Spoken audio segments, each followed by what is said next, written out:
Hello, everybody. My name is Beckwith, Paul Beckwith, and I'm an Irishman today.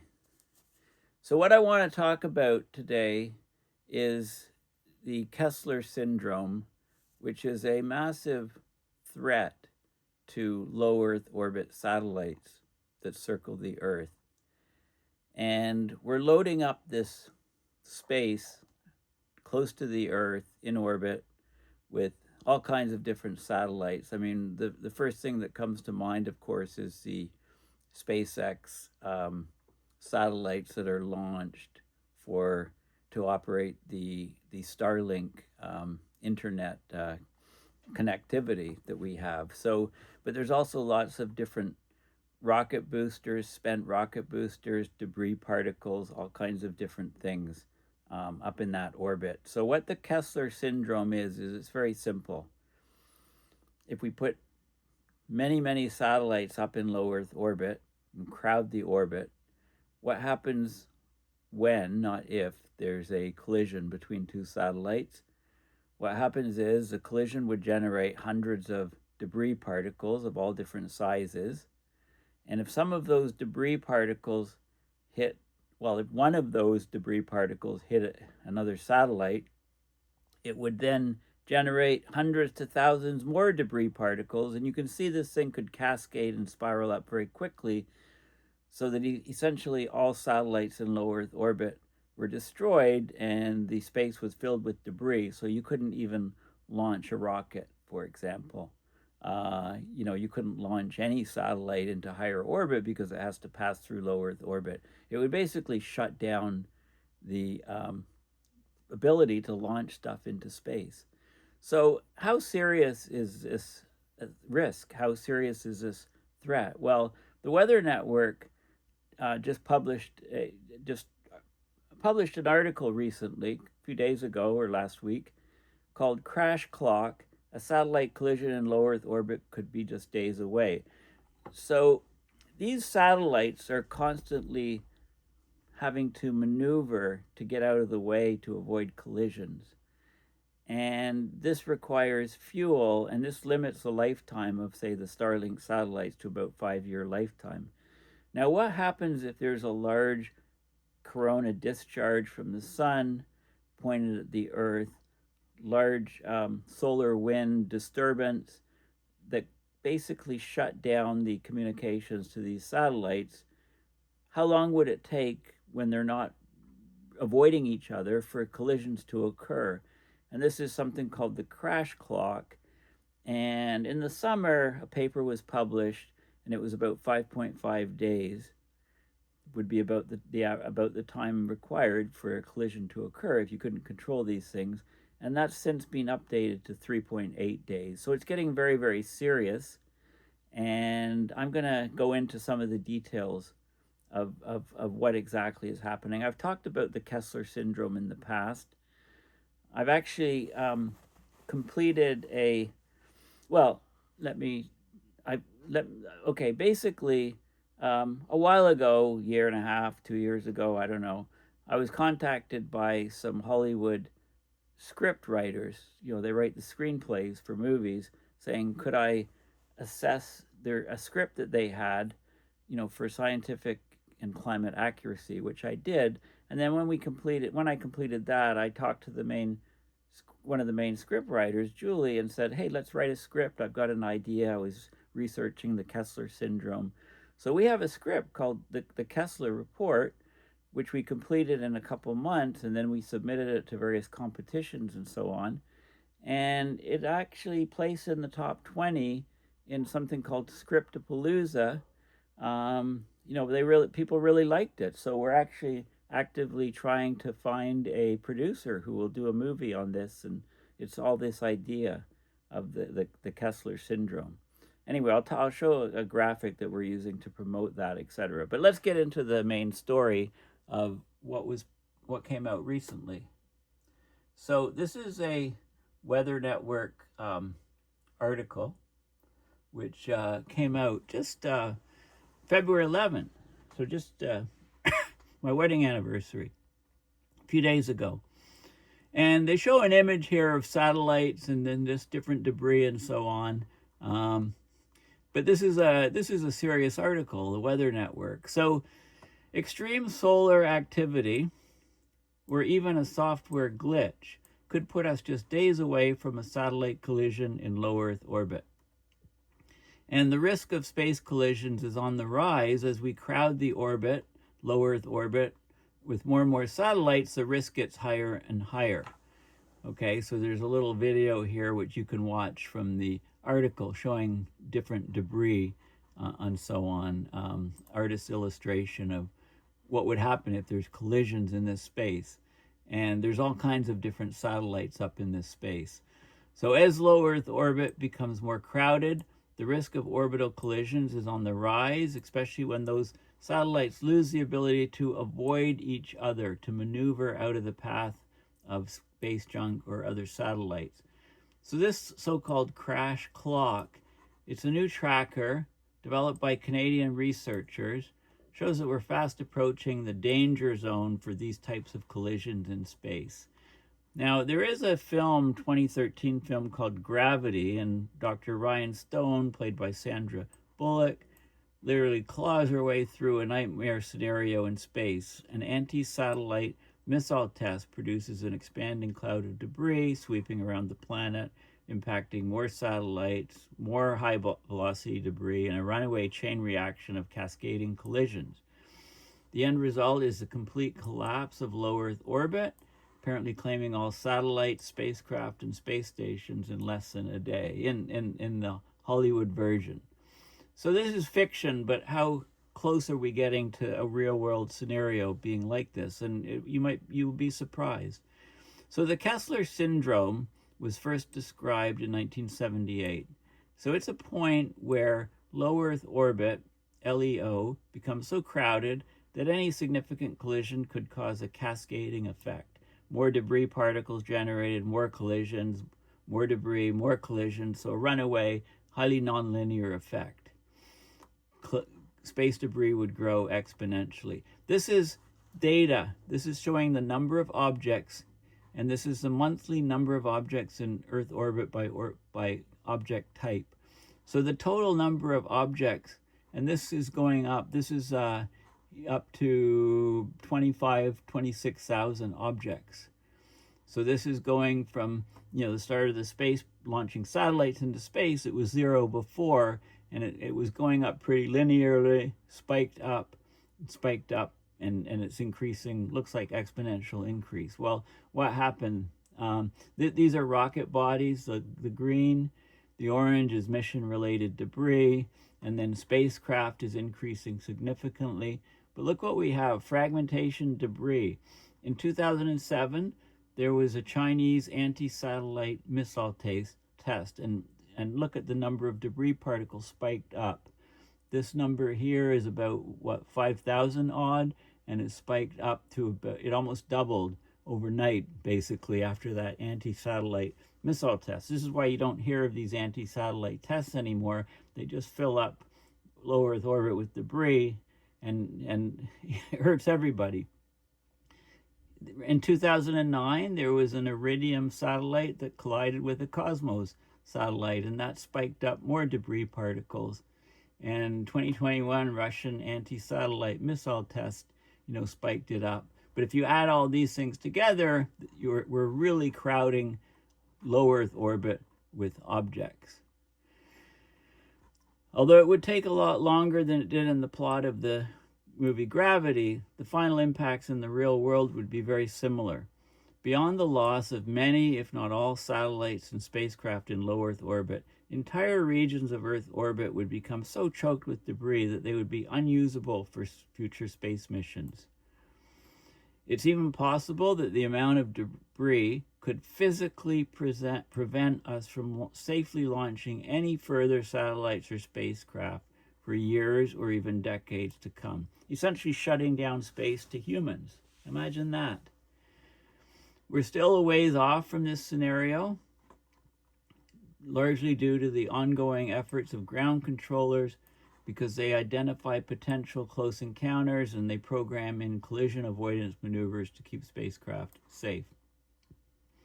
Okay, so this shows you the Iridium-33 satellite collided with the Cosmos 2251 satellite. This is in 2009.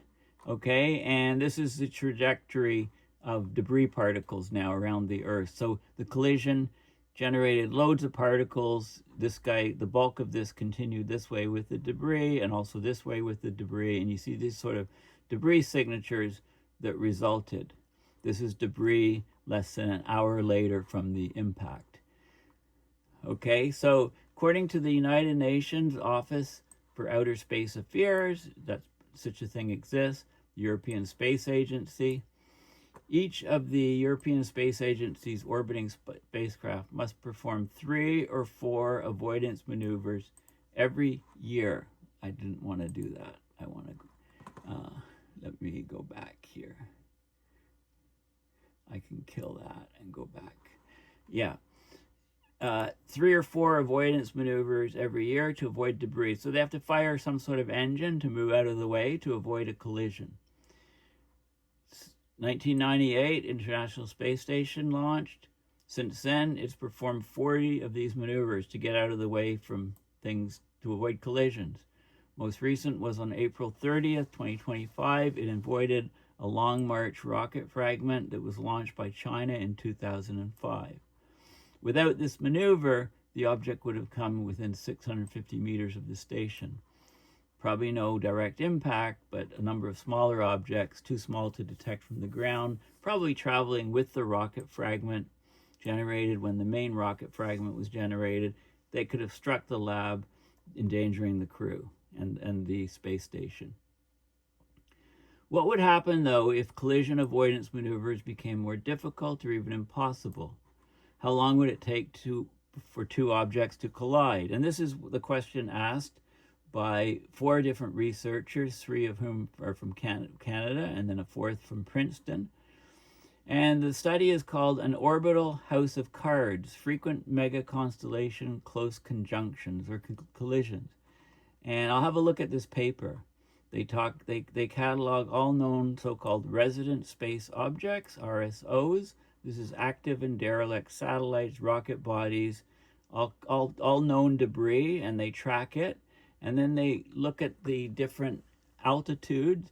They look at it by altitude or height or shells, basically they call it, and the sizes of the objects, giving a collision cross-section. And they calculate the odds of 2 objects crashing into one another for each altitude or each shell. They add up all the rates and get a total estimated time to impact should we lose all ability to coordinate satellite avoidance maneuvers. So the final value is measured in days.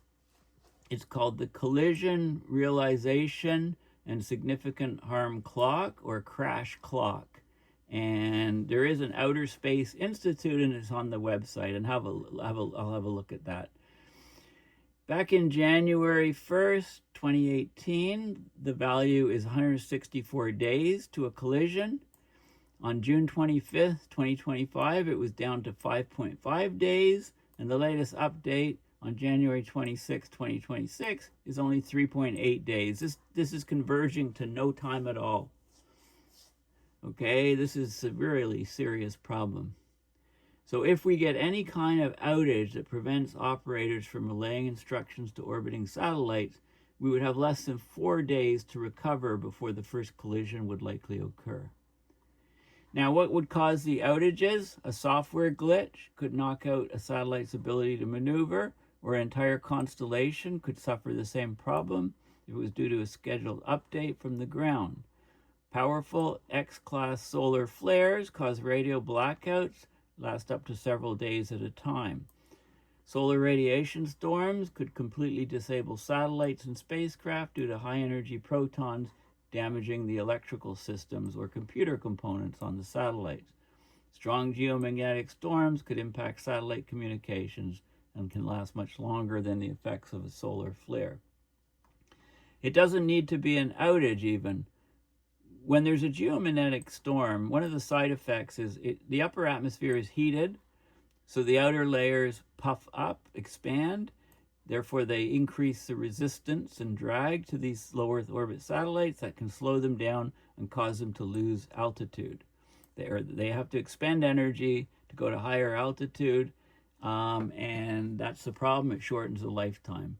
So here's an aurora from the summer of 2024, resulting from an intense geomagnetic storm. Okay, so there's a level of uncertainty in satellite positions in space, and if a solar storm is strong, the uncertainty is greater. This is only just asking for problems. So they say during a Carrington level solar storm, the uncertainties in your satellite positions is so large that predicting collision risks, doing collision avoidance maneuvers is extremely difficult. So what's the Carrington event? It's a strong geomagnetic solar storm that occurred in, I believe, 1859, and it wiped out most of the telegraph stations where people could send Morse codes. There were sparks, etc. Imagine what an event like that today would do if it took out all low Earth orbit satellites, disrupted all digital communications, basically. It would send us back into the dark ages temporarily, as long as the system's rebooted afterwards. Okay, so if a Carrington event solar storm's going on and you intervene to avoid an orbital correction maneuver, that could make the problem worse. So the Carrington event is an infamous 1859 solar storm, caused nearly worldwide auroras, severe electrical disturbances along the limited telegraph networks in operation at the time. If a similar storm were to happen now, the effects on the world's power grids, satellites, spacecraft in orbit could be catastrophic. A Carrington level event will happen again. It's just a question of when and how prepared we are for it when it comes. This is showing some of the Earth's geomagnetic field.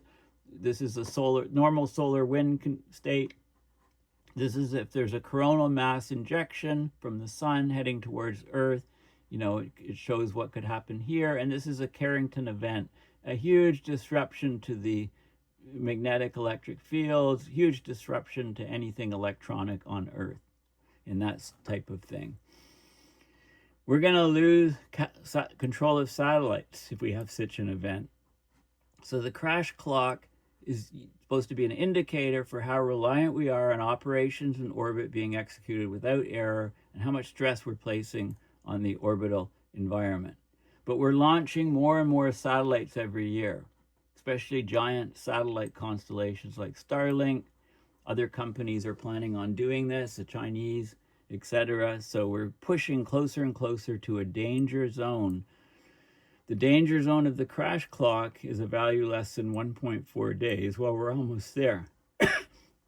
This would be about a 50% chance of a collision in the first 24 hours after orbital maneuvers cease.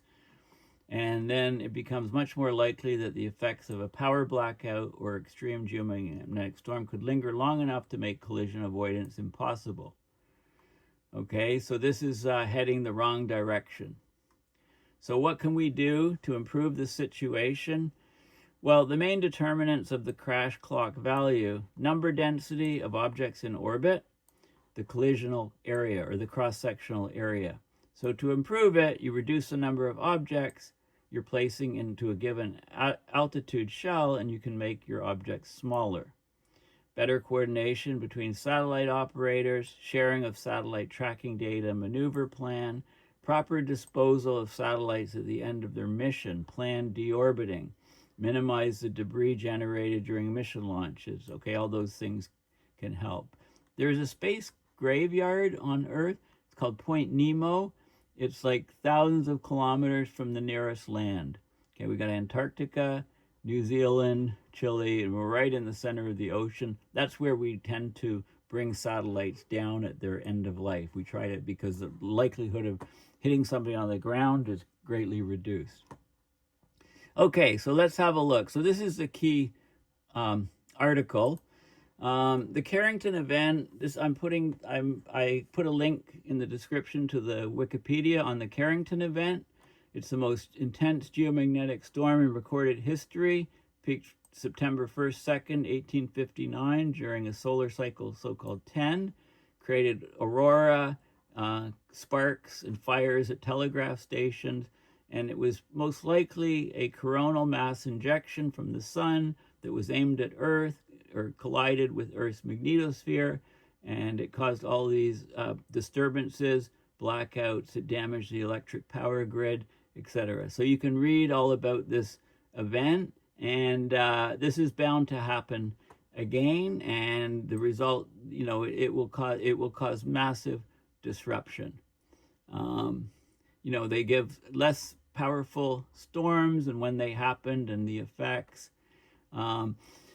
In June 2013, a joint venture from researchers at Lloyd's of London, Insurance, the Atmospheric and Environmental Research in the US, they used data from the Carrington event. They estimated the cost of a similar event in the present to the US alone. At US, it was 600 billion to 2.6 trillion.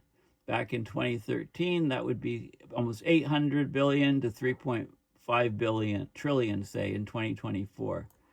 That would be about 3.6 to 15.5% of annual GDP if and when we have such an event.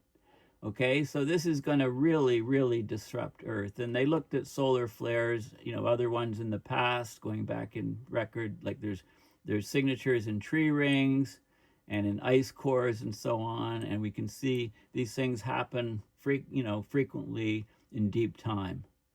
Okay, and they talk about, so this is a real threat to present day society. Okay, so this is the Crash Clock website. All these links are in the description.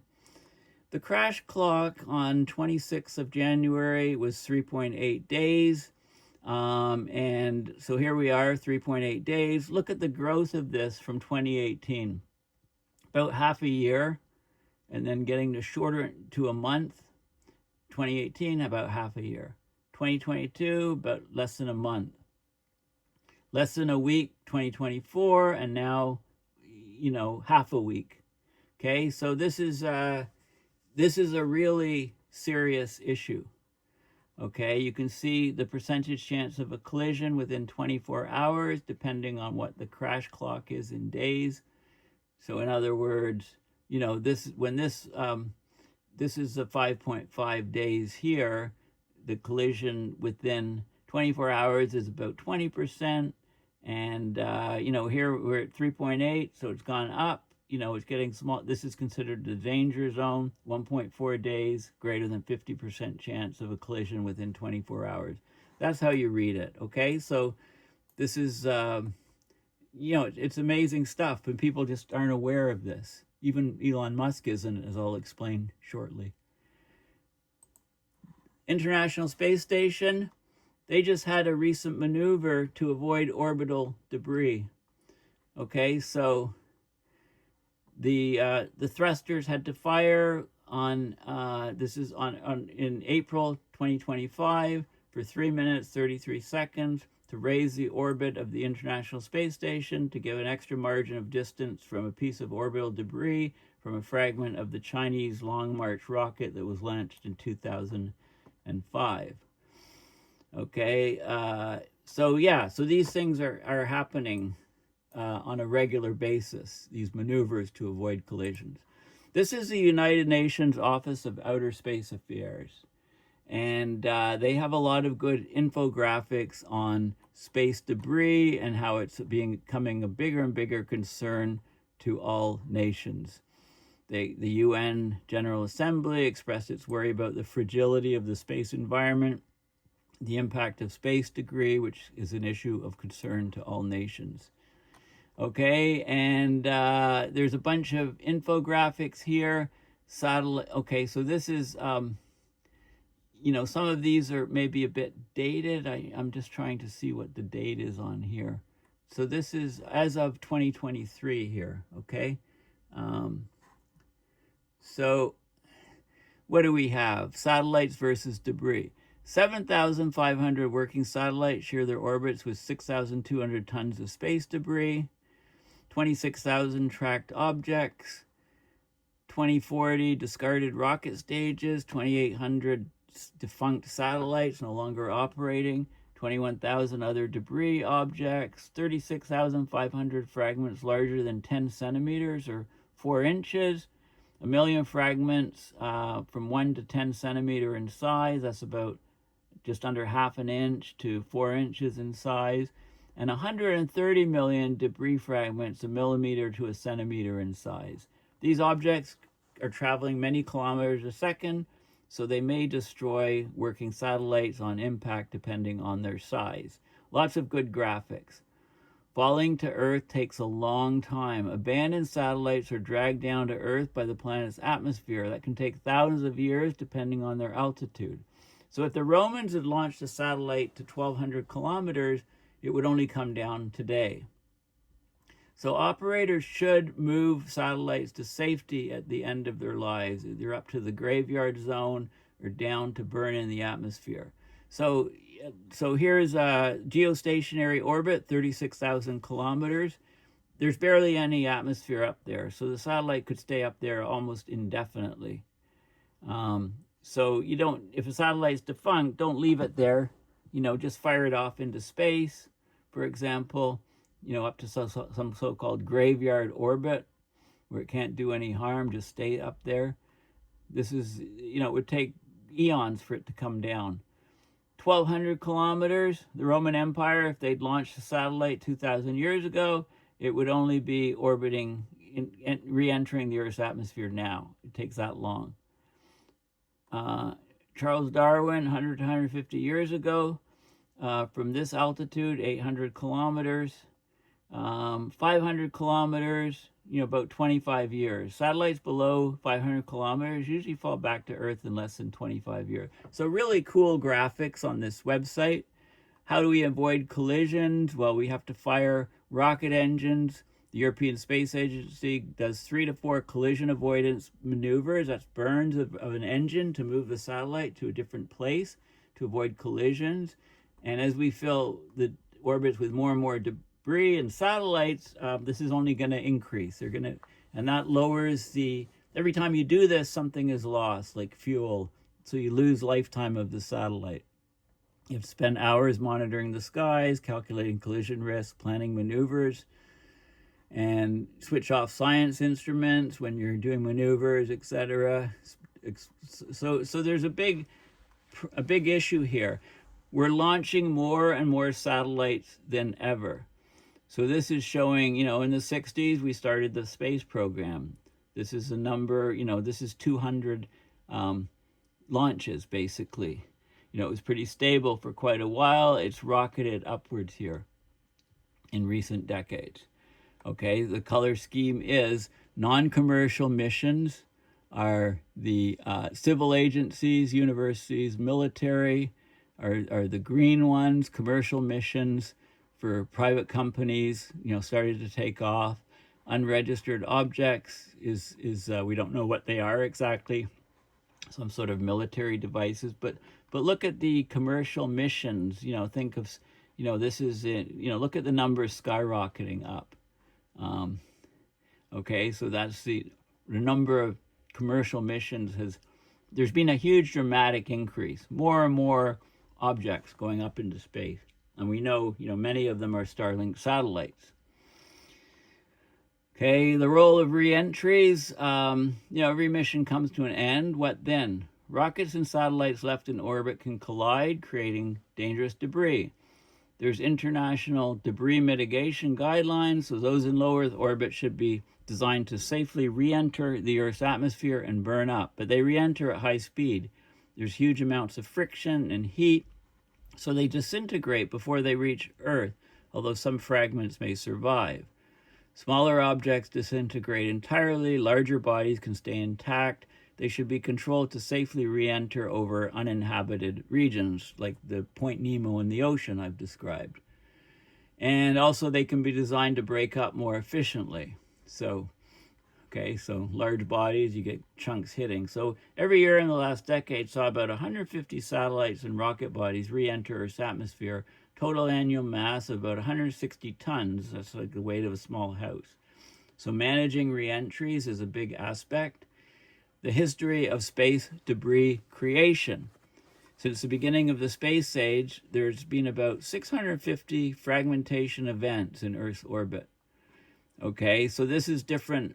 This is the source of space debris. So propulsion systems like rocket bodies, accidental explosions, deliberate, like satellites designed to explode if atmospheric reentry went wrong, generating particles, unknown, anomalous, unplanned separation, accidental, aerodynamics, atmospheric drag, electrical systems, collisions, several collisions.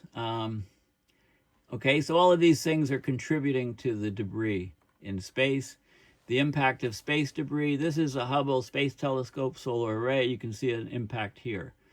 Spacecraft bodies can be protected by shields, but the solar panels are constantly hit by small debris fragments, too small to be tracked from Earth. You get thousands of small impacts degrading exposed surfaces over time. This satellite launched in 1995 was hit by a catalog debris object left over from an Ariane rocket. The debris is moving very fast. So a collision with a 1 centimeter particle traveling at 36,000 kilometers an hour, that's 10 kilometers a second, releases the same amount of energy as a small car crashing at 40 kilometers an hour. There you go. Huge kinetic energy. 2009, first collision between two satellites. A derelict Cosmos 2251 satellite, which was launched in 93, and an operational Iridium 33 satellite launched in 97. The relative speed 11.7 kilometers a second. It created thousands of debris fragments. Okay, that collision. And I already talked about the anti-satellite test earlier. And of course, space debris and human spaceflight. The International Space Station uses so-called Whipple shielding. So here's how it works. You've got a surface here and here and here and here, and then the real wall of the space station. So a projectile comes in, it has to go through all of these different layers. So they give some protection from at least the smaller chunks, you know, so that you maintain an intact environment within the space shuttle. This is a cupola of the space shuttle over the observation of it. And you can see here a 7 millimeter diameter impact chip occurred right here in this section. That was a piece of debris no bigger than a fraction of a millimeter, caused this, you know, shattered the, caused a hole. Luckily, it didn't penetrate into the system as far as I know. Okay, but there is emergency shelter and escape vehicles if the debris is imminent. So they, you know, if you're tracking it, it's fine. Sustainable space, you know, what do we do long term? Because we're going in the wrong direction. We're getting more and more space debris, more and more space traffic, more and more different actors involved, large constellations of satellites and complexity. And, you know, there's different approaches to try to address the problem. Anyway, this is a really great website. Like I said, all the links are there. And I'll speed up a bit.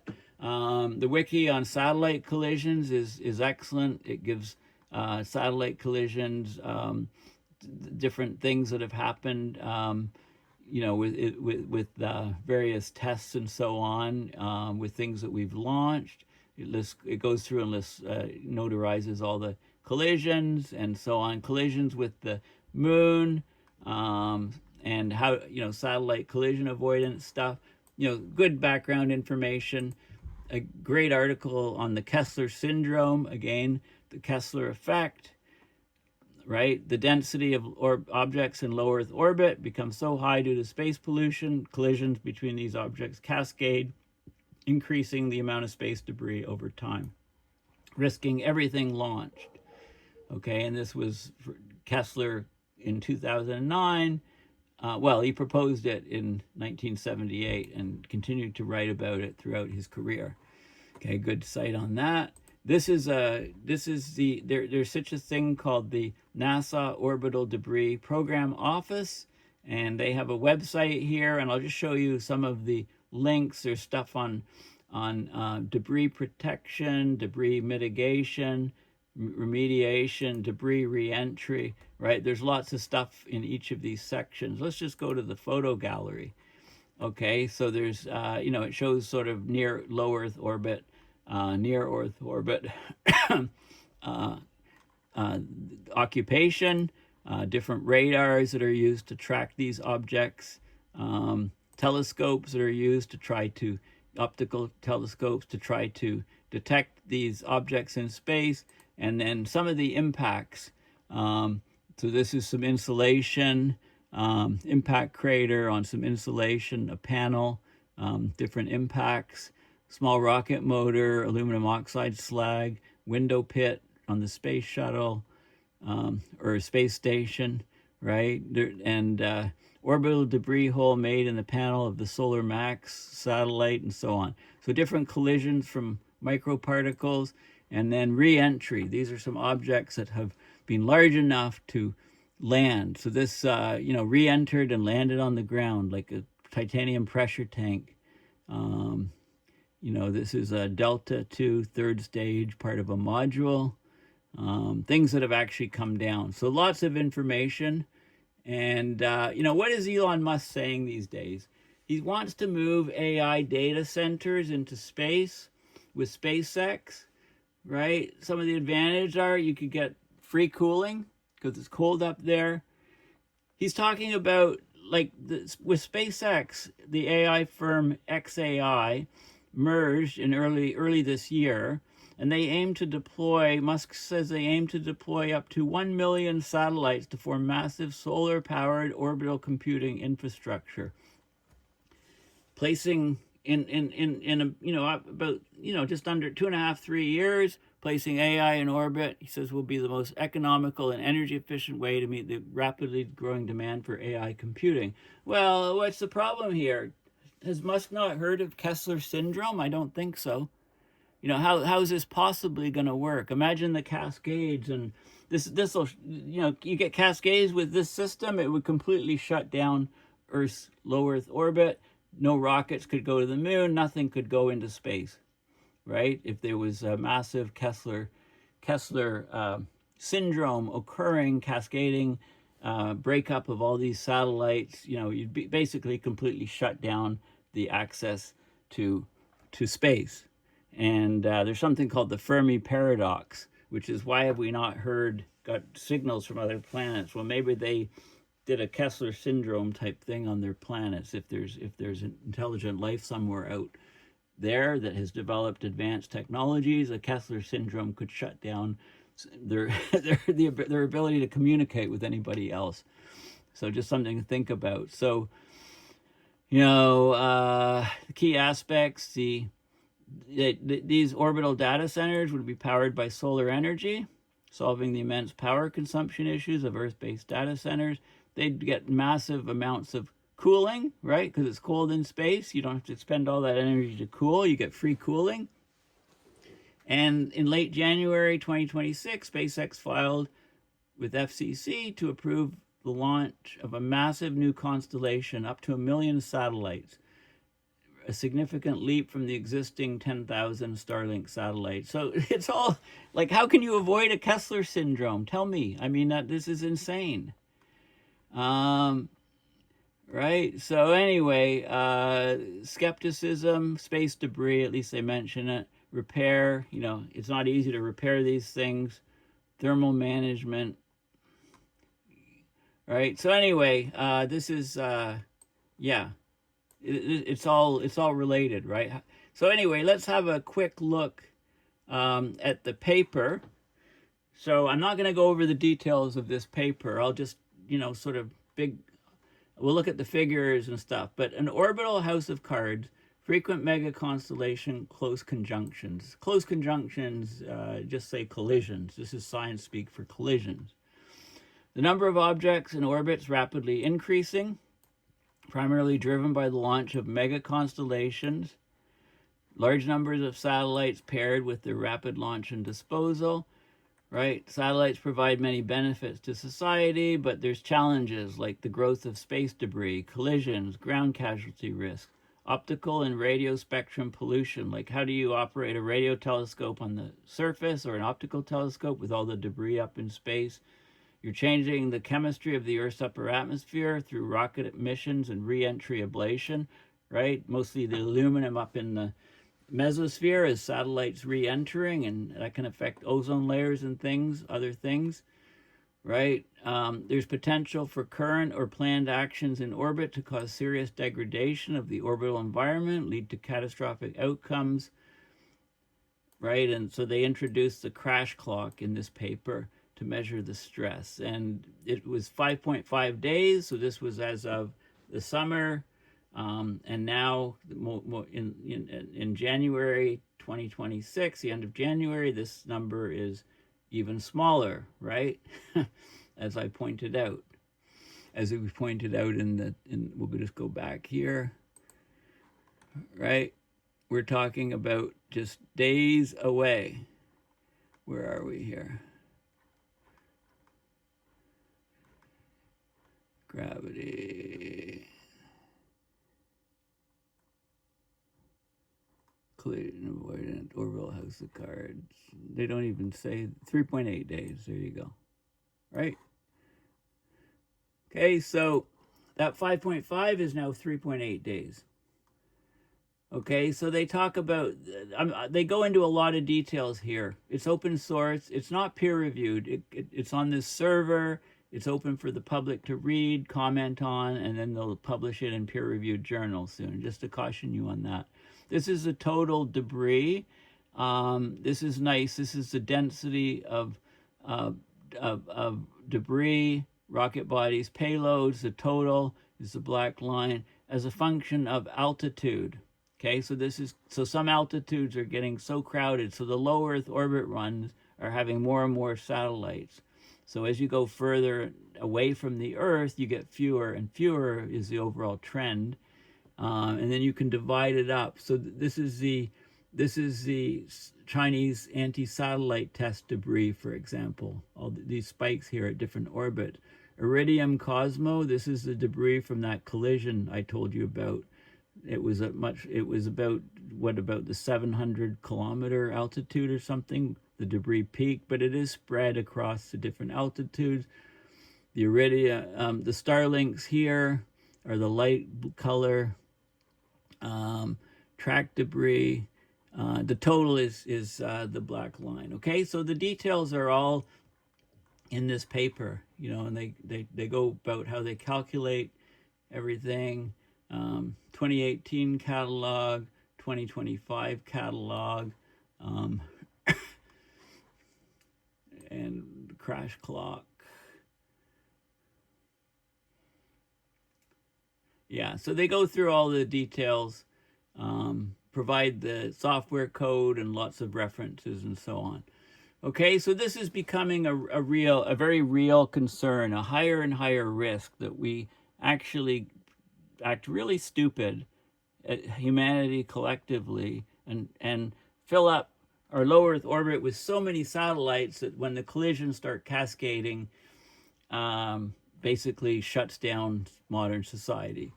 And the screenplay I was talking about that I co-wrote, this is a graphic to try to promote it.